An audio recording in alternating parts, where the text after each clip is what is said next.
नमस्कार, मैं हूं आपके साथ मयंक। देखिए, पाक अफगान जंग को लेकर एक बड़ी खबर पाकिस्तान के रक्षा मंत्री ख्वाजा आसिफ की तरफ से तालिबान को और अफगानिस्तान को एक सीधी चेतावनी दी गई है, धमकी दी गई है। ख्वाजा आसिफ का कहना यह है कि अगर तालिबान की तरफ से सीज फायर की शर्तों का पालन नहीं हुआ तो एक बार फिर पाकिस्तान अफगानिस्तान पर स्ट्राइक करने से नहीं चूकेगा। देखिए, जिस तरह से हमने देखा पहले 48 घंटे का सीज फायर हुआ, उसके बाद वो सीज फायर टूटता है। अफगानिस्तान की तरफ से जबरदस्त हमले हुए पाकिस्तान पर, पाकिस्तान की तरफ से हमले हुए, अफगानिस्तान ने पाकिस्तान की कई चौकियां तबाह कर दी और उसके बाद ये जंग जो है एक बड़ा रूप लेती। उसके पहले ही जो है वो सीज फायर करवाया गया। कतर में बैठक हुई और अब ख्वाजा आसिफ ने बताया कि इस्तांबुल में अगली बैठक होगी जिसमें अफगानिस्तान और पाकिस्तान के बीच तनाव कम करने की कोशिश होगी। लेकिन इसी बीच ख्वाजा आसिफ का बयान आया है कि अगर अफगानिस्तान की तरफ से शर्तों का पालन नहीं हुआ तो एक बार फिर हालात बिगड़ सकते हैं। देखिए, इसी बीच एक बड़ी खबर यह है कि भारत ने अफगानिस्तान की राजधानी काबुल में जो टेक्निकल मिशन था, तकनीकी मिशन था, उसको दूतावास का दर्जा दे दिया है। इससे एक बड़ा कदम माना जा रहा है तालिबान को रिकॉग्निशन देने में। ये माना जा रहा है कि जल्दी भारत जो है वो तालिबानी सरकार को मान्यता दे देगा, जो एक बड़ा फैसला हो सकता है भारत की तरफ से। देखिए, इससे पहले जब तालिबान के विदेश मंत्री मुत्ताकी भारत आए थे, उस दौरान हमने देखा था कि उनका भारत में बड़ा अच्छा स्वागत हुआ और दोनों देशों के बीच जो है वो अच्छे संबंध होते दिखाई दिए। और इस बीच विदेश मंत्री एस जयशंकर ने ऐलान भी किया था कि भारत काबुल में अपना दूतावास फिर खोलेगा और देखिए वो तुरंत हो भी गया। अब जैसे ही भारत ने ये ऐलान किया कि अफगानिस्तान में दूतावास खोला जाएगा, उसके फौरन बाद जो है अफगानिस्तान की तरफ से जो है वो भारत को एक रिटर्न गिफ्ट भी मिल गया। अब इसको रिटर्न गिफ्ट क्यों कहा जा रहा है वो आपको थोड़ा सा समझना होगा।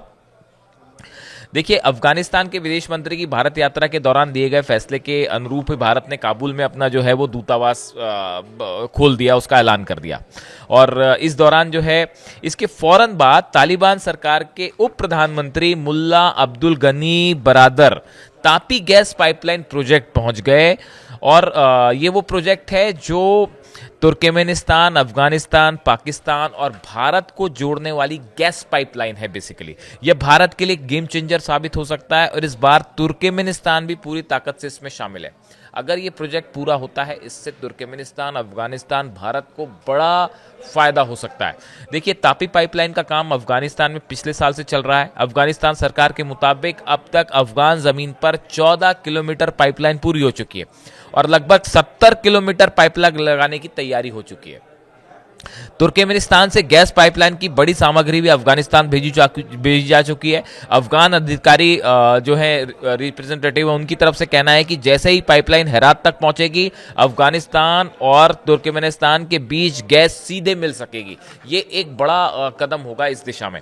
और अगर ये पाइपलाइन पूरी भारत तक आ जाती है तो ये इस पूरे एरिया में गैस सप्लाई के लिए एक बड़ा मिशन होगा। अब देखिए, ये भारत और अफगानिस्तान के संबंध तेजी से बेहतर हो रहे हैं। अब ये एक बड़ा स्ट्रैटेजिक डिसीजन माना जा रहा है इस पूरे क्षेत्र के लिए, जो कि पाकिस्तान के लिए भी बेहद अहम साबित होगा। अब देखिए, इसमें इसके साथ ही इस पूरे मैटर को लेकर, तालिबान को लेकर, अफगानिस्तान को लेकर ईरान की तरफ से पिछले चंद दिनों में कुछ ऐसी बातें कही गई हैं जो ये बता रही हैं कि अफगानिस्तान के साथ ईरान के संबंध भी तेजी से बेहतर हो रहे हैं। हमने पहले देखा कि कई बार ऐसा हुआ कि अफगान और ईरान के बीच में जो है वो तनावपूर्ण संबंध थे, लेकिन अब जब नए हालात बन रहे हैं, देखिए इंटरनेशनल रिलेशंस में कोई किसी का परमानेंट एनिमी नहीं है, कोई किसी का परमानेंट दोस्त नहीं है। ये जो है समय परिस्थिति के अनुसार चीजें बदलती रहती हैं। और इसी मामले को अगर आप देखें तो ईरान और अफगानिस्तान के बीच रिश्ते, तालिबान के बीच रिश्ते बेहतर हो रहे हैं। ऐसा हम क्यों कर रहे हैं? इसकी वजह है ईरान के साथ संबंध मजबूत करने का सबसे बड़ा जो एग्जाम्पल है वो ये है कि ईरान ने 2 लाख अफगान नागरिकों को वर्क वीजा देने की घोषणा की है। वर्क वीजा देने का ऐलान किया है ईरान ने 2 लाख अफगान नागरिकों को। देखिए, ये बहुत बड़ी खबर है। ईरान ने पाक अफगान संघर्ष के दौरान भी मध्यस्थता की अपील की थी और ईरान ने कहा था कि दोनों देशों के बीच जंग नहीं होनी चाहिए। देखिए, ईरान जो है, इस बात को समझिए, ईरान जो है वो मिडिल ईस्ट में अब एक बड़े प्लेयर के रूप में उभर के सामने आना चाहता है। यानी देखिए, जंग हुई, जंग में सबने देखा कि ईरान ने जबरदस्त जवाब दिया इसराइल को भी। अमेरिका का जो एयरबेस था उसको भी हमले करने से ईरान नहीं चूका, किसी के आगे डरा नहीं और किसी दबाव में नहीं आया, वो एक बात है। लेकिन जब डिप्लोमेसी की बात होती है, व्यापार की बात होती है, इंटरनेशनल एक्सेप्टेंस की बात होती है, तो ईरान इसमें भी एक बड़ा रीजनल रोल प्ले करने के लिए तैयार है। और इसके लिए बहुत ज़रूरी क्या होता है कि आपके जो पड़ोसी देश है उनके साथ आपके संबंध बेहतर हो। जब आप तेजी से विकास कर रहे हैं तो 10 देश आपके आसपास वाले आपकी तरफ देखते हैं कि भाई ये देश तेजी से विकास कर रहा है। यानी अफगानिस्तान के साथ अपने रिश्ते बेहतर करने के लिहाज से ईरान के जो फैसले हैं वो ईरान के विकास में मदद भी करेंगे। आप देखिए, 2 लाख अफगान नागरिकों को वर्क परमिट देना ये बड़ा फैसला है। ईरान में इस समय सबसे ज़्यादा ज़रूरत है तेजी से इकोनॉमिक डेवलपमेंट की। वहाँ जो मशीनरी है जिसमें वॉर में नुकसान हुआ था उसको तेजी से रिबिल्ड किया जा रहा है। और अगले वीडियो में मैं आपको एक ऐसी खबर बताऊंगा जो ईरान के न्यूक्लियर प्लांट से जुड़ी है, जिसने अमेरिका और इजराइल के होश उड़ा दिए हैं। उस पर अलग से बात करेंगे। लेकिन अभी फिलहाल अफगानिस्तान के साथ बेहतर संबंध करके वहां के नागरिकों को वर्क वीजा परमिट देने के बाद ईरान ने एक बड़ा फैसला लिया है जिसका तालिबान और अफगानिस्तान की तरफ से स्वागत किया जा रहा है। ये ऐसे फैसले हैं जो ये बताते हैं कि ईरान मिडिल ईस्ट में अब कोई भी बड़ा फैसला लें तो उसमें ईरान की सहमति जरूरी है। और इसी लिहाज से अगर आप देखें तो ये जो वर्क वीज़ा वाली बात है, जो सीज फायर वाली बात है, इसके पहले हमने देखा था कि ईरान के जो विदेश मंत्री अब्बास अरागची वो भी अफगानिस्तान के दौरे पे गए थे, बल्कि वो पहले ऐसे विदेश मंत्री थे जो तालिबान सरकार आने के बाद दौरे पर गए। यानी आप देखिए, ईरान की डिप्लोमेसी जो है वो भी तेजी से अपना प्रभाव छोड़ रही है। और इसी बीच भारत और ईरान के संबंधों को लेकर भी आप समझ ही रहे हैं कि दोनों के बीच में काफ़ी तेजी से संबंध मजबूत हैं। ईरान तो अपना ऑयल भी ऑफर कर रहा है भारत को, आप ऑयल खरीदिए।